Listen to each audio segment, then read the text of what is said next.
कि यहाँ पे कोई इख्तियारदार नहीं है, न कमिश्नर को कुछ पता है, न डीसी को कुछ पता है, न किसी को कुछ पता है, न किसी पॉलिटिशियन को कुछ पता है, न किसी वजीर को कुछ पता है, न किसी मुशीर को कुछ पता है कि इस बच्चे को कौन अगवा करके ले।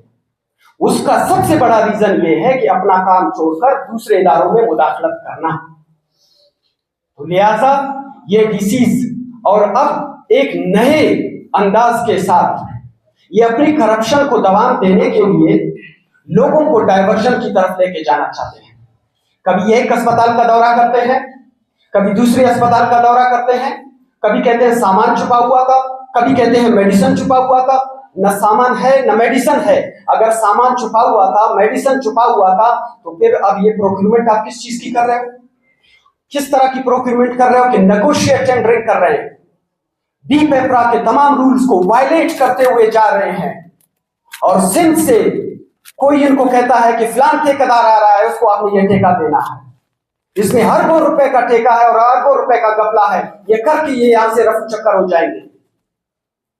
फिर न ये न वजारतों में नजर आएंगे, न ये बाजार में आपको नजर आएंगे।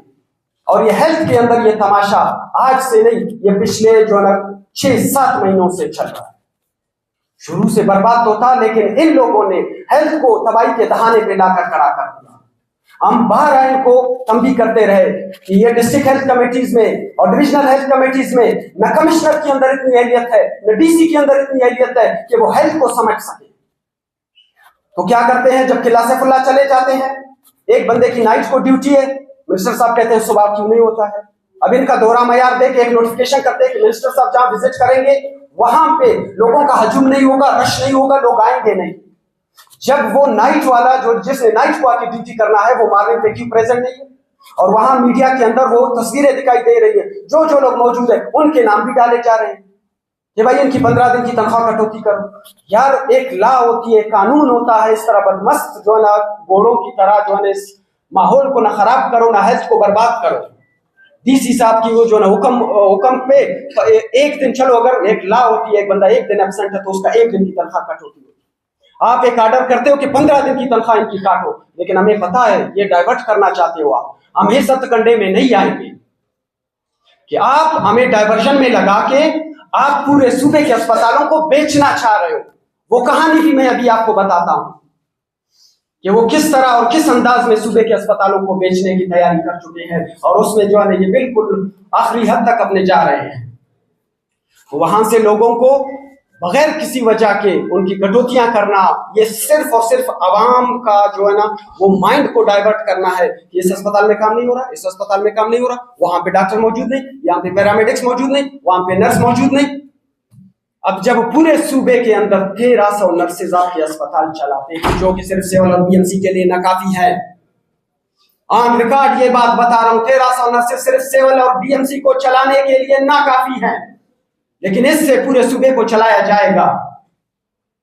तो फिर ये कहते हैं कि भाई यहाँ पे फिलहाल नहीं है, वहां पे फिलहाल नहीं है। और डीसी साहब आता है और हुक्मनामा जारी करता है कि आप फिलाने की तनख्वाह काटो, फिलाने को एब्सेंट शो करो, फिलाने को वो करो। तो इस पर मैं अपने तमाम सबसे पहले डॉक्टर जो डीएचओज हैं, जो एमएसएस हैं, जो मैनेजमेंट के पोस्टों के ऊपर बैठे हुए हैं, खुदारा अपनी सफों में इत्तेहाद पैदा करें और डॉक्टर कम्युनिटी के साथ खड़े रहें। किसी भी डीसी के नाजायज फैसले को मानने से इनकार करें, सर उठा के जीना सीखे। अगर आप ऐसा करेंगे, उनकी मनमानियां मानेंगे, तो फिर वो दिन दूर नहीं कि कम्युनिटी आपको गद्दार डिक्लेयर करेगी। अब जिस तरह चीफ सेक्रेटरी ब्यूरोक्रेसी का सरबराह है, वो अपने तमाम इदारों को, डीसीज को, कमिश्नर्स को प्रोटेक्ट करता है, हालांकि हमें पता है कि वो इंतहाई नाएल है, वो अपना काम नहीं कर सकते, इसलिए दूसरे के कामों में दखल अंदाजी करते हैं। हमारे पास सबूत मौजूद है उन तमाम चीजों के जो ये लोग करते हैं, लेकिन फिर भी उनका चीफ सेक्रेटरी उनको प्रोटेक्ट करता है। तो इसलिए मैं डीजी हेल्थ से कहता हूं कि इनके फसाद दौरों में तो जरूर जाया करें, लेकिन एज अ डॉक्टर जाया करें, इनके गुलाम न बने। आपको अल्लाह ने इज्जत दी है, आप इस वक्त डॉक्टर कम्युनिटी के सर का ताज हो, तो लिहाजा अगर बहुत जरूरत पेश आती है इन ओहदों से इस्तीफा दे दे, जरूरत नहीं है। इसमें एक डॉक्टर को मैं सलाम पेश करता हूं, डॉक्टर नौरोज बलोच, जो कि खुजदार का टीचिंग हॉस्पिटल का एमएस था, डीसी उसे कहता है कि आप ये बंदे एब्सेंट, ये इनकी तनख्वाह काट दे।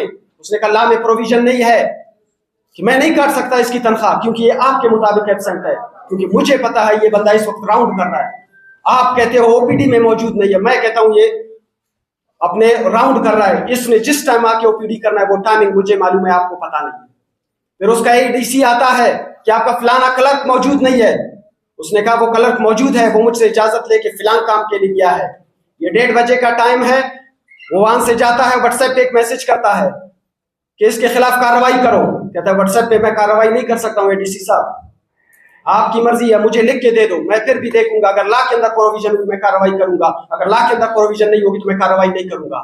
तो उसको यहाँ से जो है ना पूरा वहां पे विजिट के लिए जाया जाता है और उस बंदे को ये कहा जाता है कि आपकी कारकर्दगी अच्छी नहीं, और नौरोज बलोच को ओहदे से हटा दिया जाता है। जरा ये तो देखे कि नौरोज बलोच वहां पे तैनाती कितना अरसा हुआ है, 1 महीना हुआ है। तो 1 महीने में कौन सी कारकर्दगी आती है, कौन से सींग लगते हैं, कौन से पर लगते हैं अस्पतालों को। तो लिहाजा उस बंदे को वहां से उस ओहदे से हटा दिया जाता है और नाकारकर्दगी का जो है वो बहाना बना के। लेकिन ये सबके पीछे एक डिप्टी कमिश्नर बैठा हुआ है। तो लिहाजा मैं अपने तमाम फिर भी हेल्थ डिपार्टमेंट के तमाम ओहदेदारों कहता हूं कि लिहाजा अपनी सफों में, अपने डॉक्टरों की सफों में, अपने हेल्थ के सफों में आकर खड़े हो जाएं, न कि ब्यूरोक्रेसी के इशारों पे नाचने वाले बने। तो इसके साथ ही अब मैं थोड़ी सी कुछ चीजों को आपको वजाहत देना चाहता हूं। इंडस हॉस्पिटल सूबे के अंदर एक ईस्ट इंडिया कंपनी की हैसियत से दाखिल हो रही है।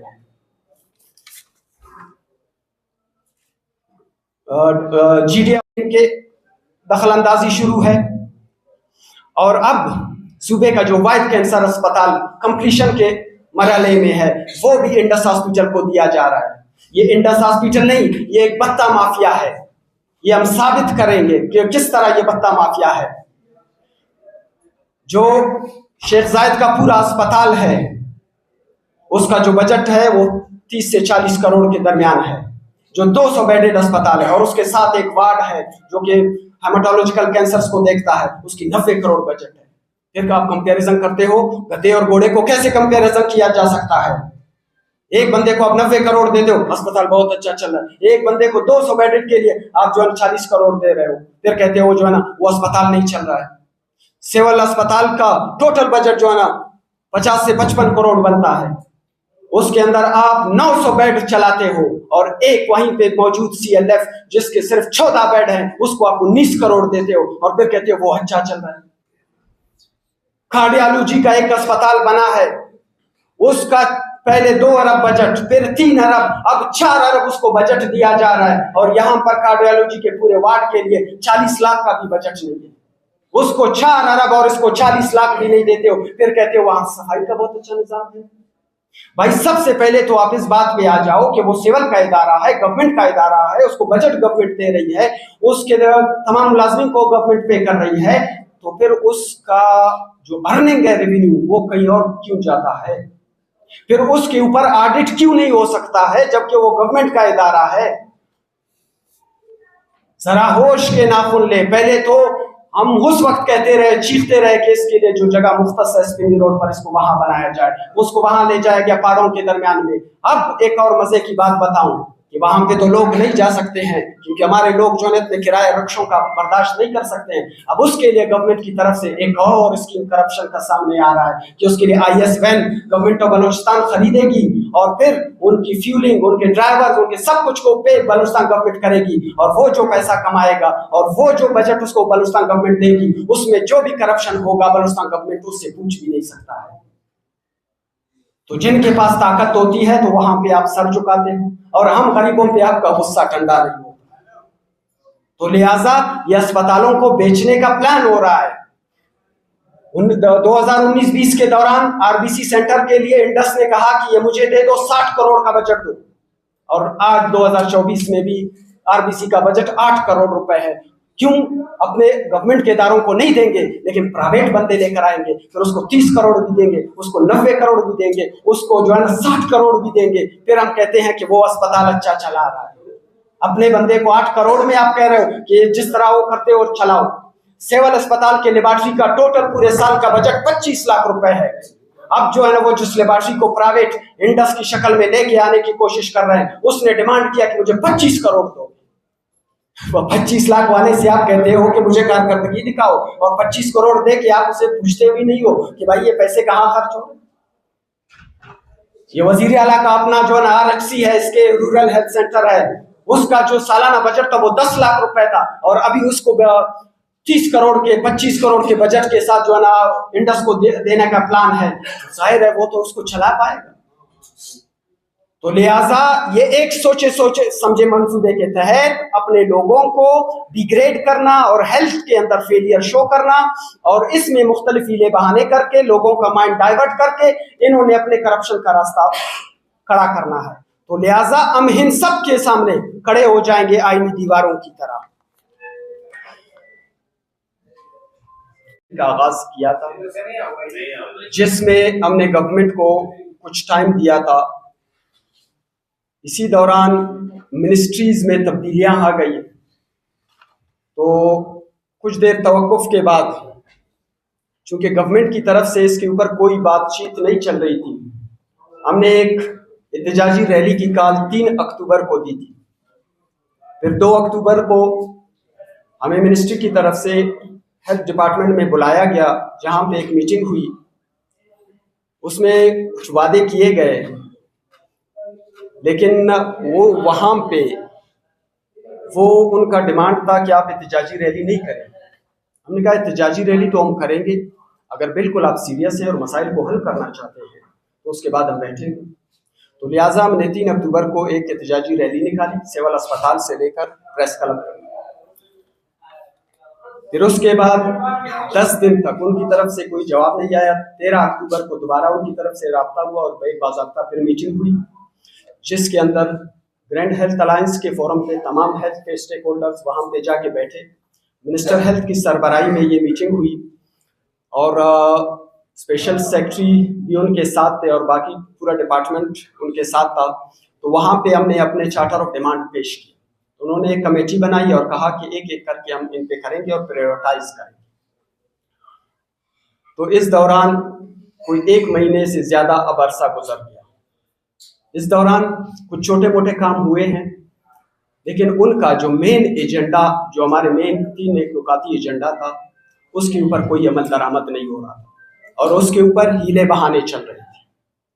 तो लिहाजा हमने 1 हफ्ता पहले एक स्टेटमेंट के जरिए से हुकूमत बलूचिस्तान की हेल्थ डिपार्टमेंट के साथ तमाम मुज़ाकरात मुअत्तल कर दिए थे, और फिर भी उनको 1 हफ्ते का टाइम दे दिया और उसमें वाजे कर दिया कि हमारे 3 ऐसे मुतालबात हैं कि जिन पे अगर अमल दरामद होगा उसके बाद हम दोबारा किसी टेबल पे बैठ के आपके साथ मज़ीद मुज़ाकरात करेंगे और बाकी चीज़ें वो ऑन द टेबल आपके साथ डिस्कशन स्टार्ट हो जाएंगी। लेकिन उससे पहले हम किसी मुज़ाकरात का हिस्सा नहीं होंगे जब तक आप अस्पताल की प्राइवेटाइजेशन के हवाले से एक क्लियर कट लाइमल सामने लेकर नहीं आएंगे। यानी जो एक्ट आपने बनाया हुआ है उसके अंदर जो हमने चेंजेस बताई है उनके साथ अगर आपको जब तक उसको कैबिनेट से अप्रूव नहीं कराते हैं उस वक्त तक, और दूसरा जो कॉन्ट्रैक्ट पॉलिसी था जिसके हम खिलाफ थे, जिसके लिए ये तहरीक होती थी, हमने कहा आप कॉन्ट्रैक्ट पे भर्तियां नहीं करेंगे क्योंकि जितने भी रेगुलर पोस्ट हैं उनके ऊपर ये कॉन्ट्रैक्ट भर्तियां कर रहे हैं। तो हमने उस वक्त भी इनको मना किया था। तो 1 से 1.5 महीने के दौरान तो हीले बहाने चलते रहे। आखिर में 29 अक्टूबर को सिक्योरिटी का सिक्योरिटी चैलेंज जितने हैं, दिन दहाड़े सुबह के 10 शाहराहों पे कौन आता है जो सारी रात बैठ के जो उन्होंने सारी रात शाहराहें ब्लॉक कर दी, सिक्योरिटी इदारे कहाँ थे। तो आप सबसे पहले सिक्योरिटी इदारों को प्राइवेटाइज करें, मुझे कर दे, कोई मसला नहीं। अगर ये हल आप समझते, मैं नहीं समझता। अगर आपकी अदलिया जो रात 12 बजे भी उठ के जो है ना बड़ों के लिए फैसले करती है और गरीबों के फैसले साल नहीं होते, सारी साल जो है ना 10 साल और 15 लोग मर जाते हैं और फिर वो उसे अदालत उनको बरी कर देता है। अगर ये निज़ाम खराब है तो सबसे पहले इनको फारिग कर दे, प्राइवेटाइज कर दे। अगर प्राइवेटाइजेशन है, अभी भी आप जाएं, चाहे हेल्थ डिपार्टमेंट हो या कोई भी महकमा हो, चीफ सेक्रेटरी का महकमा ले ले, अगर इनके यहाँ लोगों के जो है ना लोग आ रहे हैं जा रहे हैं, लोगों के जूते घिस जाते हैं, लोगों की जवानियां चली जाती हैं, लेकिन इनके तमाम इदारे नॉन फंक्शनल है। अगर प्राइवेटाइजेशन हल है तो इनको भी प्राइवेटाइज करो, फिर मुझे करो, मसला नहीं है। हाँ, अगर आप कहते हो कि प्राइवेटाइजेशन हल है, सिर्फ उसके कहने पे नहीं, फिर दलाइल पे बात होगी। फिर आप आ जाए आवाम के सामने, कुली कचेरी लगा ले। ये छुप छुप वाली कुली कचेरी नहीं जो मुख्तलिफ डिस्ट्रिक्ट्स में जाके कुली कचेरी लगाते हैं, जहाँ पे किसी को बात करने की इजाजत नहीं है, जहाँ किसी को सवाल करने की इजाजत नहीं है, वो कुल्लम कुल्ला आके मैदान में कुली कचेरी करे, फिर वो बताए प्राइवेटाइजेशन अच्छा है। फिर मैं कहता हूँ इन सबको पहले प्राइवेटाइज करो, मुझे करो, मसला नहीं, मैं और दलील नहीं दूंगा। लेकिन मैं आपको बताता हूँ प्राइवेटाइजेशन, अभी आप कहते हो कि ये बंदा ट्रामा सेंटर के अंदर लोग आते हैं, उनके साथ कोई नहीं होता।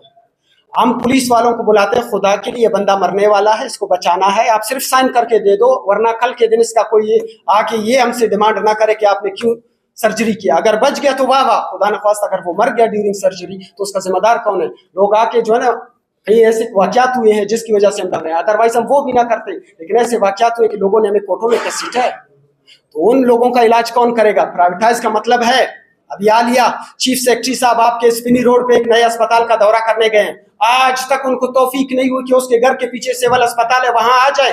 वहां गए हैं, सिविल अस्पताल के लिए कुछ नहीं, सिविल अस्पताल जो 1900 के शुरू में बना है, उसकी वहां पे जो सर्जिकल टावर और मेडिकल टावर के जो ना पैसे तक पीएचडीपी से निकाल देते हैं। वो जो प्राइवेट अस्पताल स्पिनी रोड पे बना है, वो उसके हमसाये रिश्तेदार है, जो भी है मैं नहीं जानता, लेकिन उसको 20 एकड़ जमीन तोहफे में दिया जा रहा है।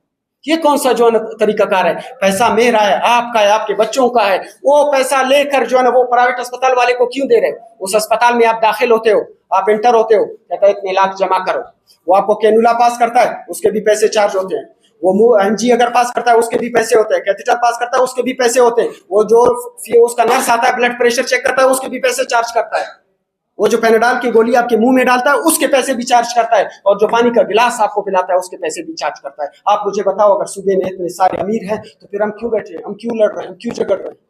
हम उन चीजों को देख रहे अपनी आंखों से।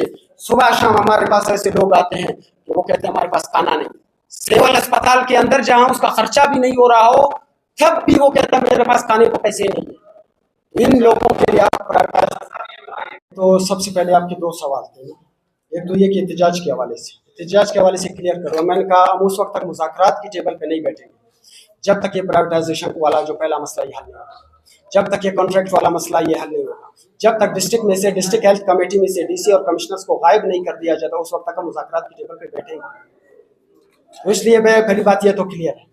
उसके बाद हमारा चार्टर ऑफ डिमांड मौजूद है, वो आपको दे देते हैं। अभी उसके अंदर है पोस्ट बढ़ाओ, तनख्वाहें बढ़ाओ, ठीक है, अद्वियात दो, मशीनरी दो, लेकिन उसका ये नहीं। पिछली दफा ये बात मैं नहीं कह रहा हूँ, साबिका हेल्थ मिनिस्टर है एहसान शाह ने खुद कहा था मीडिया के सामने कि ये वाईडीए वाले आए थे, ये हमारे साथ मुज़ाकरात में बैठे थे और इन्होंने अपने 7 अरब रुपए छोड़ दिए ताकि हम प्रोक्यूरमेंट करें, 1 रुपए का प्रोक्यूरमेंट नहीं हुआ। फिर वो कहता है मैं माफी मांगता हूँ आपसे कि ये पैसे हमसे लैप्स हो। तो लिहाजा हम हर वक्त इस चीज़ के तहत हमारा अव्वलीन मकसद, हमारा पेशा, हमारी ट्रेनिंग है।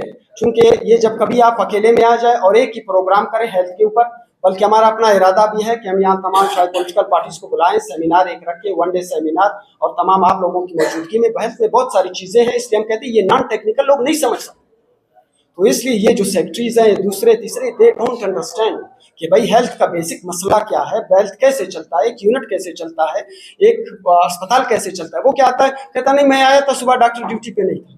यार भाई डॉक्टर से पहले पूछो वो किस टाइम की ड्यूटी पे था। नहीं रोस्टर में उसका, भाई रोस्टर में नाम था, उससे पहले होता 10 लोग मौजूद है, तो आपने नहीं पूछा या बगैर रोस्टर पे जो बंदा खड़ा है क्यों आया।